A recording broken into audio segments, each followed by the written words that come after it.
Morning. हमने personality की theories पढ़ी इसके पहले। अब देखते हैं कि पर्सनैलिटी को मेज़र कैसे किया जा सकता है, कैसे पता लगाया जा सकता है कि आपकी पर्सनैलिटी कैसी है, कौन सी पर्सनैलिटी है।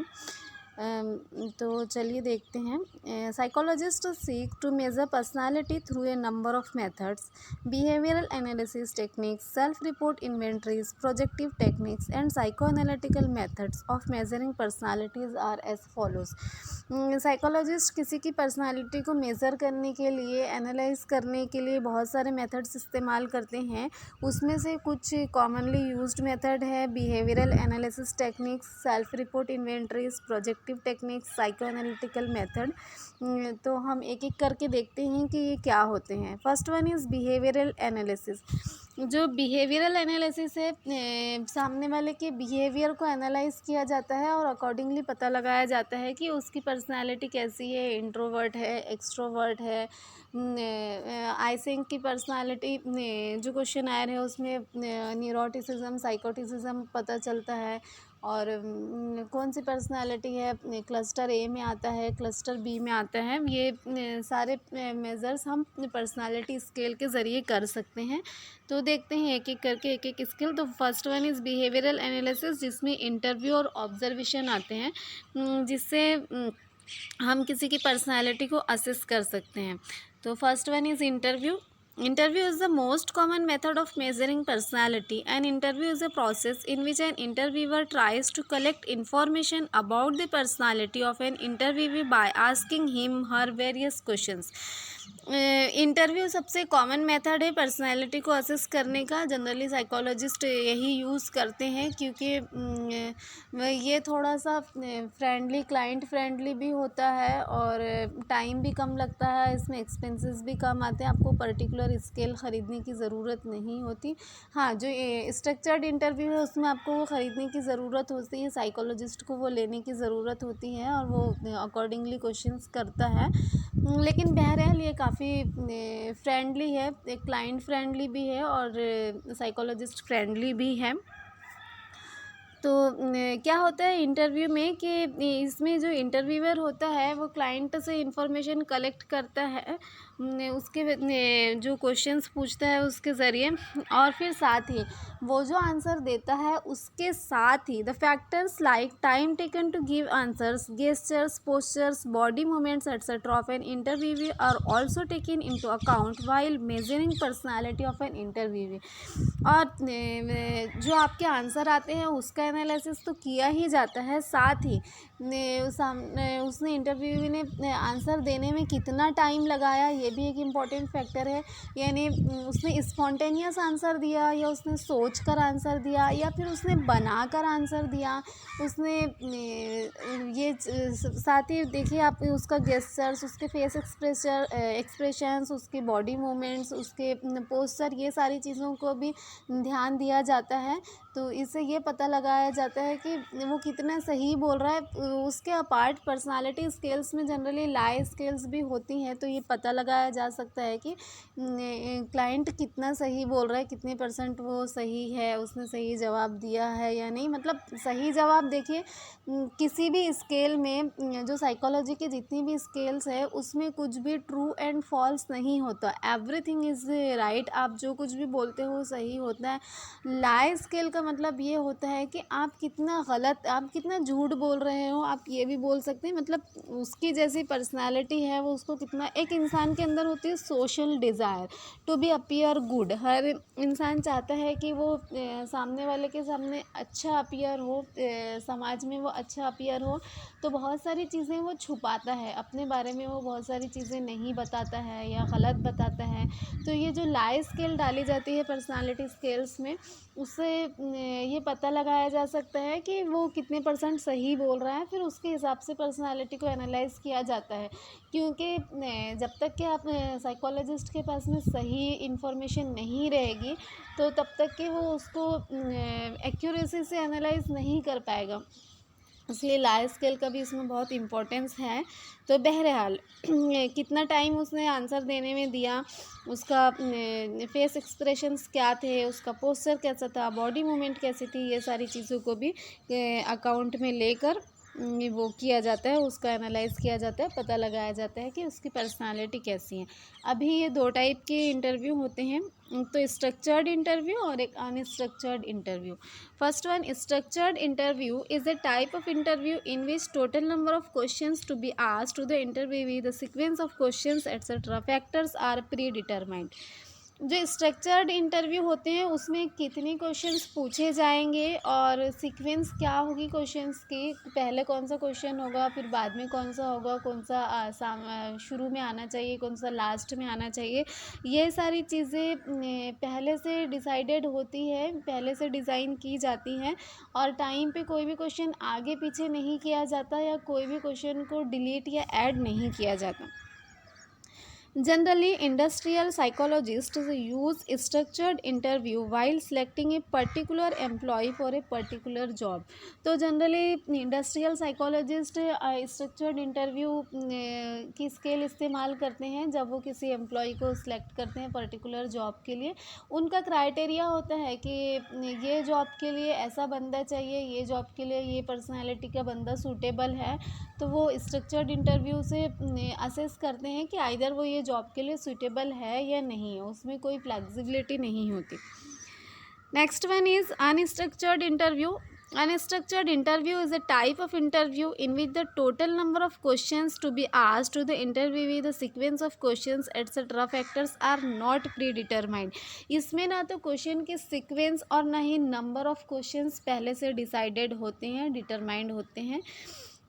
Depending on the responses of an interview some questions are added और डिलीटेड ऑन द स्पॉट। एक रफ तो होता ही है कि पर्सनालिटी असेस करने के लिए कौन कौन से क्वेश्चंस पूछे जाते हैं, जनरली एक रफ डायग्राम तो होती ही है, पर आपका क्लाइंट किस तरह का रिस्पॉन्स कर रहा है तो अकॉर्डिंगली क्वेश्चंस को कोई क्वेश्चन को ऐड किया जा सकता है, कोई क्वेश्चन को रिमूव किया जा सकता है और सीक्वेंस भी आगे पीछे की जा सकती हैं। Generally, clinical psychologist, counseling psychologist, health psychologist, sports psychologist, etc. use unstructured interview for collecting detailed information about personality of their clients. आमतौर पे clinical psychologist, counselling psychologist, health psychologist और स्पोर्ट्स साइकोलॉजिस्ट अनस्ट्रक्चर्ड इंटरव्यू का इस्तेमाल करते हैं किसी की personality को असेस करने के लिए, क्लाइंट की पर्सनालिटी के बारे में इंफॉर्मेशन कलेक्ट करने के लिए। तो ये हुआ, हम बिहेवियरल एनालिसिस देख रहे हैं, ध्यान रखिए आखिरी तक के एक एक, ताकि वो बाद में मिक्स ना हो कि कौन से मेथड की में कौन से टाइप आते हैं, ये हमको कंफ्यूज नहीं होना चाहिए। तो बिहेवियरल एनालिसिस में हमने पहला देखा इंटरव्यू और दूसरा इसमें ऑब्जर्वेशन है। Observation an individual in various situations is another important method of personality measurement. ये एक अलग एक है, दूसरा important method है personality measurement का. For example, a psychologist can observe how a child behaves when the teacher is not present in the classroom, or how a factory worker behaves in a workshop when the supervisor is not present. ये जो observation होता है, मतलब देखिए जब classroom में teacher नहीं है उस वक्त बच्चे कैसा बिहेव कर रहे हैं, उस वक्त बच्चा कैसा रिस्पॉन्स कर रहा है, क्या कर रहा है, उसको किसी का फियर नहीं है, वो फ्री है। तो जब फ्री होता है तो वो कैसे करता है, ये जो ऑब्जर्वेशन होता है, या फैक्ट्री में कंपनी में सुपरवाइज़र नहीं है तब एम्प्लॉय क्या कर रहे हैं, अपना काम पंक्चुअलिटी से कर रहे हैं नहीं कर रहे हैं, और क्या क्या एक्टिविटीज़ वो कर रहे हैं जब कोई उनको देखने वाला नहीं, मतलब कंट्रोल नहीं है उनके ऊपर, उनकी पर्सनालिटी के ऊपर उनकी एग्जिस्टेंस पे किसी का कंट्रोल नहीं है, वो फ्री है, फ्री विल जिसको आप बोल सकते हैं कि तो नेचुरलिस्टिक एनवायरनमेंट में उनको ऑब्जर्व किया जाता है। Observation method proves very helpful if it is used by a trained psychologist and with clear objectives and guidelines for observations. ये बहुत ही हेल्पफुल होता है। आप किसी से इंटरव्यू के ज़रिए भी उतना सही एनालिसिस नहीं कर सकते, क्योंकि मैंने पहले ही बताया कि एक इंसान में सोशल डिज़ायर होती है, social desire to be appear good. हर इंसान की ख्वाहिश होती है कि वो अच्छा दिखे, सामने वाले को अच्छा लगे, वो जिसके भी सामने खड़ा है, वो जिससे भी बात कर रहा है, तो वो अपनी एक अच्छी इमेज छोड़ने की कोशिश करता है। उसके लिए वो बहुत सारी चीज़ें छुपाता है या बहुत बार झूठ बोलता है।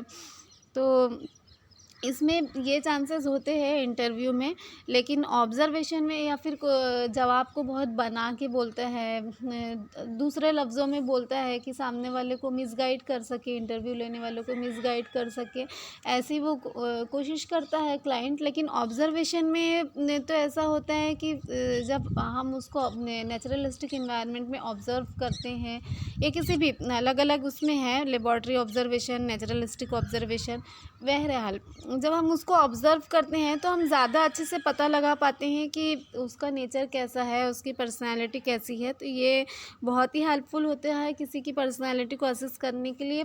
शर्त ये है, कंडीशन उसमें, कि जो ऑब्ज़र्व कर रहा है वो ट्रेंड साइकोलॉजिस्ट हो, उसको ऑब्जेक्टिव क्लियर हो, और जो ऑब्ज़र्वेशन के लिए गाइडलाइंस है वो क्लियर हो। Naturalistic observation, laboratory observation, participant observation, non-participant observation, etc. are some of the type of observations that are helpful to collect information about the personality of an individual. इसमें अलग अलग type के observation होते हैं। एक तो naturalistic observation, naturalistic जो natural condition में रिस्पॉन्स आते हैं किसी के, वो नेचुरलिस्टिक ऑब्जर्वेशन होता है। इसमें कुछ भी प्री प्लान्ड नहीं होता है, मतलब क्लाइंट को पता नहीं होता कि उसको ऑब्ज़र्व किया जा रहा है, और देखा जाता है कि उसका नेचुरल रिस्पॉन्स किस तरह से आता है। लेबॉर्ट्री ऑब्जर्वेशन में क्लाइंट को भी पता होता है कि उसका ऑब्जर्वेशन किया जा रहा है। तो लेकिन कुछ चीज़ों के लिए लेबॉर्ट्री ऑब्जर्वेशन भी बहुत सही होते हैं, और उसको कोई पर्टिकुलर टास्क दिया जाता है करने के लिए, या और फिर उसके हिसाब से वो कैसे रिस्पॉन्स करता है पता लगाया जाता है कि उसकी पर्सनैलिटी कैसी है। Participant and non participant observation भी यही कि साथ में काम करवा के पता किया जाता है, या सिंगल से भी, इंडिविजुअल को भी पता किया जाता है। तो ये काफ़ी हेल्पफुल होते हैं किसी की पर्सनालिटी के बारे में इंफॉर्मेशन कलेक्ट करने के लिए। जैसे देखो, ये जो ऑब्जर्वेशन मेथड में इन्होंने एक एक्टिविटी दी है, use observation method and try to get few ideas of personalities of the following individuals. Traffic controller को आप बिल्कुल नेचुरलिस्टिक इन्वायरमेंट में ऑब्ज़र्व करते हो। ट्रैफिक कंट्रोलर को पता नहीं होता कि आप उसको ऑब्ज़र्व कर रहे हो, वो अपने या उसको तो कोई देखने वाला मतलब उसको किसी का डर नहीं होता, या फिर उसको किसी से कुछ छुपाना नहीं होता है। वो अपनी मनमानी चाहे जो करते हैं, और आप उनको ऑब्ज़र्व करके पता कर सकते हो। ये नेचुरलिस्टिक ऑब्ज़र्वेशन हो गया। इंटीरियर डिज़ाइनर हो गया, टीचर हो गया। टीचर का पार्टिसिपेंट ऑब्जर्वेशन की कैटेगरी में आएगा ये, क्योंकि बच्चे और टीचर दोनों जब एक दूसरे के साथ इंटरेक्ट करते हैं तभी तो आप पता लगा पाते हो ना कि वो तभी तो आप उनको ऑब्ज़र्व कर पाते हो। एक टीचर अकेला बैठा है तो आप उसको एज ए टीचर ऑब्ज़र्व नहीं कर सकते। इंटीरियर डिज़ाइनर को लेबॉर्ट्री ऑब्जर्वेशन के वो किस तरह से काम कर रहा है, उसको कोई पर्टिकुलर टास्क दिया जाता है तो वो कैसे करता है, तो ये लेबॉर्ट्री ऑब्जर्वेशन की कैटेगरी में आते हैं। दूसरा अभी देखते हैं सेल्फ रिपोर्ट इन्वेंट्रीज। ये बिहेवियरल एनालिसिस में नहीं है, ये दूसरी इन्वेंट्री है। बिहेवियरल एनालिसिस में एक आपका इंटरव्यू है और एक आपका ऑब्जर्वेशन है। अभी ये दूसरा मेथड है self report inventories. In self report techniques an individual provides information of his her own personality by responding to questions sentences set in a particular inventory। जो सेल्फ रिपोर्ट इन्वेंट्री होती है इसमें कुछ क्वेश्चंस क्लाइंट को दिए जाते हैं और वो उसके रिस्पॉन्स करता है, उसके हिसाब से फिर उसको कैलकुलेट किया जाता है, उसको एनालिसिस किया जाता है, उसका रिज़ल्ट निकाला जाता है। इसमें तो ये कौन कौन सी, एक तो MMPI काफ़ी मशहूर पर्सनालिटी इन्वेंट्री है, साथ में 16 पर्सनालिटी फैक्टर, 16 PFB जिसे कहा के नाम से जिसे जाना जाता है, कैटल ने दी है ये। इसमें करीब 200 अबाव क्वेश्चंस हैं और उसके जवाब दे के फिर उसके जवाब वो टिक करके ही जस्ट आपको टिक करना होता है। उसमें आप उसमें ऑप्शंस भी दिए होते हैं, क्वेश्चंस के ऑप्शंस भी दिए होते हैं और आपको उसके आंसर को टिक करना होता है आपके अकॉर्डिंगली क्या है।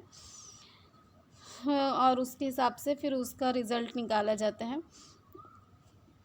मैसर Briggs type indicator high school personality inventories are some of the examples of self report inventories. बहुत सारे ऐसे क्वेश्चन, बहुत सारे पर्सनालिटी इन्वेंट्रीज है जिसमें आपको एक क्वेश्चंस की लिस्ट दी जाती है, इन्वेंट्री दी जाती है आपको, और आपको उसको रिस्पॉन्ड करना होता है और अकॉर्डिंगली उसका एनालिसिस किया जाता है और आपकी पर्सनालिटी पता की जा सकती है। जैसे इसमें ये एग्जांपल दी है, ये जो जैसे है इसमें I am easy going, I have high standards, I enjoy time alone, और उसके सामने ऑप्शंस दिए है strongly disagree, somewhat disagree, no opinion, somewhat agree, strongly agree. तो ये एक सेल्फ रिपोर्ट इन्वेंट्री की एग्जांपल है। इस तरह से ये इन्वेंट्रीज होती हैं। थर्ड है फिर projective methods. Projective methods emerge from the psycho analytic school of thoughts.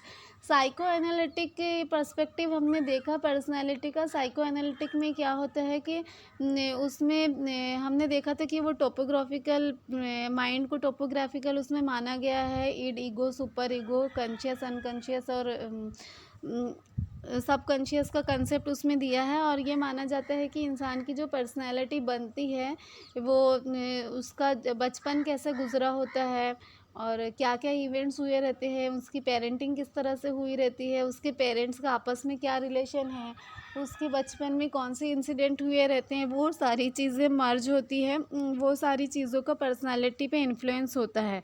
तो ये जो प्रोजेक्टिव मेथड्स है ये उस अप्रोच से असेस किया जाता है। Psycho analytic school of thought का ही ये कंसेप्ट है। Projective methods are intended to uncover feelings, desires and conflicts that are hidden at the unconscious level.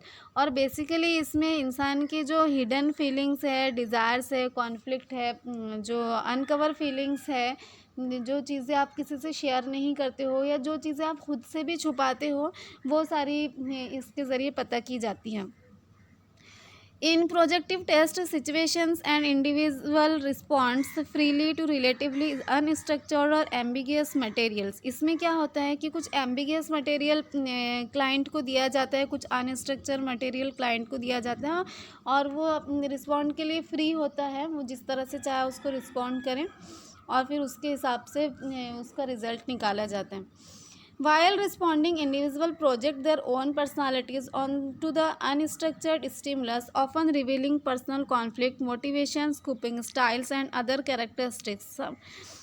जब ये रिस्पॉन्ड करता है, क्लाइंट रिस्पॉन्ड करता है, कोई इंडिविजुअल रिस्पॉन्ड करता है, तो एक्चुअली वो अपनी वो जो अनस्ट्रक्चर्ड या एम्बिगियस मटेरियल होता है उसके लिए वो जो रिस्पॉन्ड करता है उसमें बहुत सारी चीज़ें होती है। आपको वो पिक्चर देख के बताना पड़ता है कि आपको क्या दिखाई दे रहा है, या वो पिक्चर देख के आपको कोई कहानी बतानी पड़ती है। हम देखेंगे आगे कौन कौन सी उसके एग्जांपल्स भी हम देखेंगे। तो एक्चुअली वो अपनी पर्सनालिटी को प्रोजेक्ट कर रहा होता है अननोइंगली या अनकॉन्शियसली। उसको पता नहीं होता कि वो क्या ये ख़ुद को ज़ाहिर कर रहा है। तो ये काफ़ी ही फ्रेंडली होता है कि ठीक है, आप उसको कोई कहानी लिखने के लिए देते हैं या फिर आप उसको कोई पिक्चर देते हैं और पूछते हैं कि आपको क्या दिखाई दे रहा है, और फिर वो चीज़ों को उसका परसेप्शन क्या है, वो चीज़ों को किस तरह से देखता है, उससे उसकी सोच, उसके हिडन कॉन्फ्लिक्ट, उसके अनकवर फीलिंग्स को पता किया जा सकता है। तो कुछ मेजर प्रोजेक्टिव टेस्ट देखते हैं हम। उसमें तो एक रॉर्शास बहुत ही कॉमन है, बहुत ही फेमस है और काफ़ी अच्छा है। Rorschach's ink blot test. This test was developed by Herman Rorschach in 1921. 1921 में रॉर्शा ने ये टेस्ट डेवलप किया था। It uses 10 irregular ink blots, 5 in black and white, 5 in color. इसमें 10 कार्ड इन्होंने इस्तेमाल किए जिसमें से 5 ब्लैक एंड वाइट है और 5 कलर है। ये एक कार्ड आप देख ही रहे होंगे स्क्रीन पर। ये कुछ एम्बिगियस सी पिक्चर है और ये क्लाइंट को दिखा के पूछा जाता है कि आप इसको क्या देख रहे हैं, आपको ये तस्वीर में क्या दिखाई दे रहा है, ये फ़ोटो किस तरह से दिखाई दे रही हैं। वाइट बैकग्राउंड होता है, वाइट बैकग्राउंड पे कुछ तस्वीरें ब्लैक होती है, कुछ तस्वीरें कलर होती हैं। Each ink blot is shown in a fixed number of ways and the subjects are asked to describe what they see in each card. इनको ये एक एक कार्ड दिया जाता है और वो उन्हें उसको डिस्क्राइब करने के लिए कहा जाता है। The subjects are allowed to hold the card in any position they want. उसको क्लाइंट कार्ड को कैसे भी पकड़ सकता है, आइदर ऊपर से पकड़े, नीचे से पकड़े, आड़ा पकड़े, खड़ा पकड़े, किसी भी तरीके से वो पकड़ सकता है। और फिर उसके बाद में उसका एनालिसिस किया जाता है। लेकिन इसका एनालिसिस करने के लिए बहुत ही ट्रेंड स्किलफुल एग्जामिनर की ज़रूरत होती है। अगर हम ऐसे सोचें, हम खुद से सोचें कि हम नेट पे से देख के इसको एनालिसिस कर पाएंगे, सीख पाएंगे, तो ऐसा नहीं होता। इसके लिए बहुत ज़्यादा प्रैक्टिस की और बहुत ज़्यादा ट्रेनिंग की ज़रूरत होती है, तभी आप उसको सही एनालिसिस कर सकते हो। क्योंकि आफ्टर ऑल वो सब्जेक्टिव है, मतलब ठीक है, उसके आपने उसको कैसे ऑब्ज़र्व किया है, वो सामने वाले ने उसको, क्लाइंट ने उसको किस तरह से ऑब्ज़र्व किया है, उसने उसमें क्या क्या पिक्चर्स देखी है, क्या क्या एक्सपेक्टेड उसके रिस्पॉन्स हो सकते हैं, उसके हिसाब से उसकी स्कोरिंग ऑलरेडी दी हुई है। लेकिन फिर भी ये सब्जेक्टिव होता है कि जो टेस्ट लेने वाला होता है वो उसका अपना खुद का भी कुछ एनालिसिस लगाता है, या फिर वो उसके रिस्पॉन्स को कुछ अलग तरीके से भी इंटरप्रेट कर सकता है। उसके जो जवाबात आ रहे हैं वो उसको कैसे इंटरप्रेट करता है, ये सारी चीज़ें भी मैटर करती हैं। इसलिए इसके लिए स्किलफुल एग्जामिनर का होना बहुत ज़रूरी है। Next one is thematic apperception test. Thematic perception test ये मरे का नीड थेरी है, नीड एनालिसिस कार्ड है मरे की। The TAT was developed by Morgan and Murray in 1935। ये मॉर्गन एंड मरे ने 1935 में डेवलप किया था ये टेस्ट।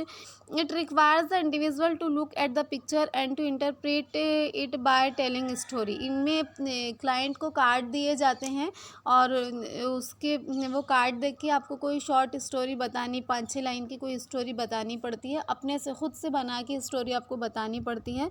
जो पहला वाला हमने रॉर्शच इंक ब्लॉक टेस्ट देखा, उसमें आपके हिडन कॉन्फ्लिक्ट, अनकवर फीलिंग्स वगैरह रिवील होती हैं, जबकि इसमें आपकी हिडन नीड्स और जो डिज़ायर्स है वो रिवील होती है।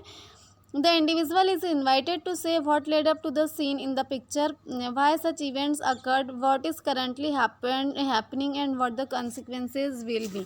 इसमें जो कहानी बनानी होती है क्लाइंट को, उसमें उसको कुछ 4-5 चीज़ों का ध्यान रखना, 4-5 चीज़ों के जवाब एक्चुअली देने होते हैं। पैराग्राफ में लिखनी होती है कहानी, कोई ऐसी गाइडलाइन नहीं दी होती है, कोई ऐसे क्वेश्चंस नहीं दिए होते कि आपको उसके आंसर देना है। बस वो कार्ड देख के आपको बताना होता है कि एक्चुअली ये पिक्चर में क्या हो रहा है, क्या हुआ होगा पहले, और क्या इसका आगे क्या हो सकता है, ऐसी सिचुएशन है तो। अब बाकी का हम नेक्स्ट वीडियो में देखेंगे।